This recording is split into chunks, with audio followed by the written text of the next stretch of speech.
Finance stuff can make your brain hurt. Budgets, credit cards, investing, and about 50 other terms nobody explained to you at school. But I do have some good news. You don't need to understand everything about finance to master your own finances. My name is Guy, and I am part of The Bureau, a team of specialists who've helped millions of people take control of their money. And in this video, I'm going to walk you through a simple money map that will make you financially literate in all the ways that will actually help you sort out your personal finances. And this works whether you're starting from scratch or you already feel like you're fairly good with money but just need a refresher. So let's get right into it. We're starting with the most important question in personal finance. Where do you actually stand right now? Because if you don't know where you are, you don't really know where you're going. So let's begin with what you earn. Now bear in mind that this isn't the salary printed in your contract,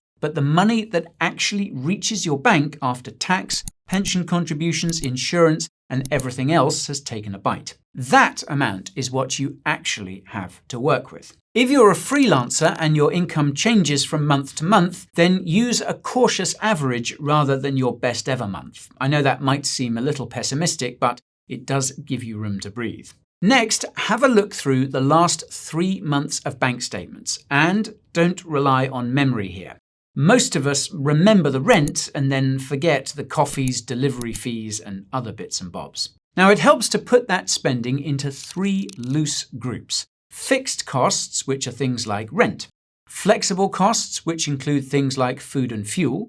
And then you have irregular costs, such as Christmas or car servicing. Next comes your debt. Write down each balance, interest rate, minimum payment, and due date. That includes credit cards, overdrafts, loans, car finance, mortgages, student debt, and those buy now, pay later plans. Don't forget about them. Now, don't worry if this feels a bit stressful. Nobody likes being in debt, but everyone needs a clear understanding of their current situation. Next, look at what you own financially. Cash, savings, investments, retirement accounts. If you own part of your home with a mortgage, be sure to include that too. Also, be realistic with other possessions. The TV you bought for $1,000 5 years ago is probably not worth $1,000 today. Sorry. Now we can bring the whole picture together with just 2 numbers. Your income minus monthly outgoings shows what's left each month. That's your first key number. Then your assets minus your debts gives you your net worth, the second key number. These are the 2 figures that tell you exactly where you stand, but also indicate where you're going. Okay, now let's talk about a financial concept you need to know about: cash flow. For your personal finances, the monthly movement of money is cash flow. Money arrives, money leaves, and hopefully something remains at the end of it. The amount left is what's important. When it's positive, you have choices. When it's negative, the difference usually comes from savings or using that credit card. And that is where things can get messy. Here's an example. Picture Dylan and Alex. Both take home $3,000 a month. Dylan spends $2,950, while Alex spends $2,600. On paper, they earn exactly the same. In real life, though, Alex has $400 of breathing room for his savings, investments, paying off debt, or maybe some other surprise cost that pops up because, life. The other thing to consider is that not every cost is monthly. That annoying $600 annual insurance bill is really a $50 monthly expense. And the same goes for things like gifts, holidays, school costs, and repairs. Dividing those bills by 12 gives you a much better view of an ordinary month. For you freelancers or commission-based workers, build essential spending with a cautious figure in mind. Stronger months can refill savings and future expense pots. One brilliant month is lovely, but it should not result in a larger rent payment for the next 3 years because you decide to upgrade your apartment. Now, there are only a few ways to create more room when it comes to monthly cash flow. Earn more, spend less, renegotiate regular bills, or reduce expensive debt. When it comes to this, it's best to start with changes that are realistically sustainable. A small saving you can actually maintain is what will actually compound over time. Saving $75 every month may not look dramatic, but it is progress. And the goal is to make your finances steadier. You can improve your finances little by little, and the results over time will surprise you. And by the way, if you'd like some help with that journey, you can get it by signing up for our free weekly newsletter. That's where we give you even more great tips to help grow your money and change your financial future. Just click the link in the description below or scan the QR code on screen. Okay, the next thing you need to be crystal clear on is your spending. With that in mind, spending can be better understood if you split it up into 3 categories: needs, wants, and traps. A need keeps your life running. A want makes life more enjoyable. A trap looks harmless in the moment, but keeps taking up room in your budget long after any enjoyment has worn off. Now, those labels will look different for everyone. A car might be optional in one city, but essential for somebody working night shifts elsewhere. A gym membership may be money well spent, or it may be a monthly donation to a building you haven't visited since February. One prime example here is your subscriptions. One service at $12 feels insignificant, but 8 services can become more than $1,000 a year. So pull up your recurring payments and ask yourself, am I still using this? Keep what you use and enjoy for sure, but cancel what you don't. And buy now, pay later can be just as bad. A $240 purchase becomes 4 easy payments of just $60, and that seems like no big deal. But the other 3 payments after that first $60 haven't vanished. So before clicking confirm, look at the full cost and your other outgoings, because these things add up quickly. Your car payments deserve the same treatment. The monthly payment for that new whip might be $399, but then insurance, fuel, servicing, repairs, parking, tax, and depreciation all climb into the passenger seat. No fun. Consider not only if you can make that surface payment, but if you can truly afford to own the car. Lifestyle creep is another easy one to miss. You get a raise, so you decide to get a nicer apartment. You upgrade your phone. You start ordering takeout every day. Now, I'm not saying not to treat yourself here and there, but you don't want to let these things stop you from building your actual wealth. Some practical advice here. Enjoy some of the extra money. You worked hard for it. But also send some towards savings, debt, or investing. Your life gets a little nicer now, while your future also gets a lot brighter. You can do both, in other words. And do leave room for fun. Once the important things are covered, some guilt-free spending lets you enjoy your money and actually motivates you to keep up all your efforts. Now, all of this sounds all well and good, but in order to actually do it, you need a system. Things are a lot easier when your pay already has a few sensible destinations, leaving you fewer chances to actually spend your electricity bill on a new pair of trainers. Now, believe it or not, but one of the best ways to do this and make your budgeting efforts easier is by setting up separate bank accounts designated for specific things. So, let's look now at a simple money system you can build today. So, a straightforward setup would have one account for your income as it comes in, then one place for bills, one place for everyday spending, and one place for future money. And there's no prize for complexity here. The best system is one you can actually stick to. That's what will enable you to really master your finances. And think of those accounts as labeled lanes. Rent and utilities travel down the bills lane, food and fun money go into the spending lane, and so on. When payday arrives, let the important money move first. Bills, minimum debt payments, savings, and upcoming costs can all be transferred automatically. What remains becomes your spending money. Now, for costs that you know are coming, a sinking fund can make life much easier. Say, for instance, Christmas usually costs you $1,200. Putting aside $100 a month turns one nasty December bill into 12 manageable transfers. And the same idea works for things like school costs and annual subscriptions. Then give the whole system a quick monthly check-in. Make sure the bills were paid and the transfers went through. Check if a yearly cost is getting close, and check to see if anything has changed. Essentially, just make sure everything is in order. But, as we all know, life will intervene and change the plan from time to time. A move to a new town, a baby on the way, or something like a job change. All of these can change the numbers, and that's totally fine. Your money system should bend with the realities of life. And if you set up a routine that can do lots of the repetitive work, you can focus your energy and attention on the decisions that deserve it. And one of those decisions is debt. Now, some debt can be mildly inconvenient, but other types of debt can actually be crippling to your finances. So, to really level up your financial literacy and help you get control of your finances, let's talk debt.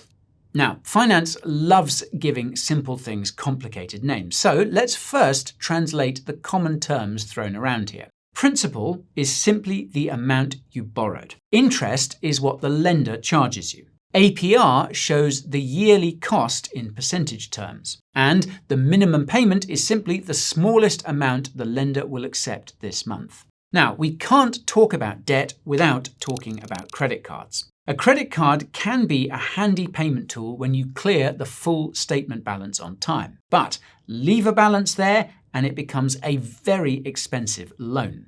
Now, minimum payments are where people make some big mistakes. Imagine owing $4,000 at 20% interest and paying a minimum payment of $110 a month. It can take nearly 5 years to clear and cost roughly $2,200 in interest. That is, simply put, a terrible deal. Expensive debt like this stops you from building a future because part of next month's pay already belongs to something you bought last year. Add enough payments together and your payday arrives looking very thin indeed. Now, a manageable mortgage or low-rate student loan is very different from a credit card or payday loan. Debts that are specifically designed to build a better future are often a good idea. Debts that are only designed to fund a lifestyle you can't afford are a terrible idea. So, bring back your debt lists from earlier and sort it by interest rate. I know that might feel depressing for a few minutes, but once the numbers are in order, you can choose a target instead of firing payments around at random. And if you want a full guide on how to tackle that debt, then I recommend you check out our video on exactly that right after you've done with this one. Debt is a problem that virtually everyone has to deal with at one stage or another, so don't be intimidated. The sooner you get started on sorting it out, the better. Once debt is moving in the right direction, the other thing you absolutely need to understand is the importance of an emergency fund. Even a small emergency fund can make a huge difference. Your first target might be something like $500 or maybe $1,000. It doesn't have to cover every eventuality. You just want to be sure that a flat tire doesn't force you down a path of expensive debt like we just looked at. Over time, many people work towards 3 to 6 months of essential expenses. Someone with irregular income, children, or one household earner may want more. Someone with strong support and stable work may settle on a smaller number. Just remember that you're preparing for a rough patch, not prepaying 6 months of living your best life out in the Maldives. Keep this money somewhere safe and easy to reach, such as an insured savings account. We're not looking to run this money up. A market drop is annoying for long-term investments, but it's a much bigger problem if your car breaks down and your emergency money has fallen into a ditch alongside it. And on that note, the next thing we have to cover is investing. Now, this might also sound intimidating if you've never invested before, but there's no need to be scared. First, let's make an important distinction. Your savings are for your near-term needs. Investing gives long-term money a chance to grow, with the understanding that its value will rise and fall along the way. Time is doing much of the work here. When investments earn returns, those returns can earn returns as well. And you don't need a suitcase full of cash to get started. A manageable amount, even something like $50 a month, invested consistently, can build the habit while years of contributions do the heavier lifting. Investing works best when you simply leave the money alone. But if you worry that you may need money soon, at least keep it in an account earning interest. Now, the first thing to look at when it comes to investing are tax-advantaged accounts where you live. That means a 401k or IRA in the US, an ISA or pension in the UK, and most other countries have similar setups. Simply put, these are just investment accounts that let you keep more of your money by reducing the tax that you pay. When it comes to actually putting money into those accounts and into investments, it's best to keep things simple. For many beginners, a broad diversified fund is much easier than choosing individual companies. What's a diversified fund, I hear you ask? Well, think of it as buying a basket containing hundreds or even thousands of different businesses. Even if one company has a terrible year, it won't drag your financial future into the basement with it. Over time, this basket of businesses grows as the economy grows. The right level of risk depends on when you need the money and how you react when markets fall. If a lower balance would make you panic sell at 3 a.m. because you can't stop staring at the market on your phone, then a calmer mix may suit you better. It's also worth considering the fees you're paying when you invest. Platform charges and other trading fees reduce what remains invested. They may look tiny as percentages, but they repeat year after year. But on a basic level, that's really all you need to know. Automate a regular contribution each month. Do so with whatever tax advantage accounts are available to you. And invest mostly into diversified funds instead of fancying yourself as the next Warren Buffett. Markets will move every day up and down, but over the long run, the trend is up. Now, the last thing to do to really master your personal finances is to set up a simple tracking system for everything we looked at today. Start with the net worth figure from earlier. Note it down and update it monthly or quarterly and focus on the direction over time. One rough market month or a necessary purchase can knock it down. But you're looking at the whole journey here. Not every month needs to be a jump higher.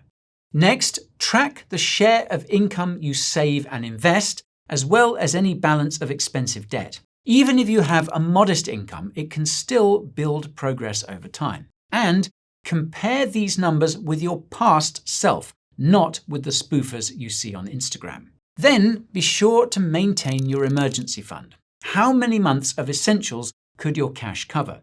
Could you handle a normal car repair without borrowing? Those questions show how well you can handle unforeseen events, and life loves throwing those things at us. And one last tip, don't let things like an increased credit limit or one strong investment month adjust your mental scoreboard. Being financially literate means being immune to things that give you a full sense of your own financial stability. That can set you up for disaster. So, to quickly summarize, you should keep one small dashboard with 5 things: net worth, savings rate, high interest debt, emergency fund coverage, and decide on one priority for next month. Then be sure to schedule your next check-in to update these numbers. Just make it happen and start creating a habit. And, well, there you have it. You now have the basics of financial literacy, and you have a framework that can help guide you in the future. Just remember that all the small decisions you make to improve your standing will add up over time. Small steps first, and you won't believe how far you can go.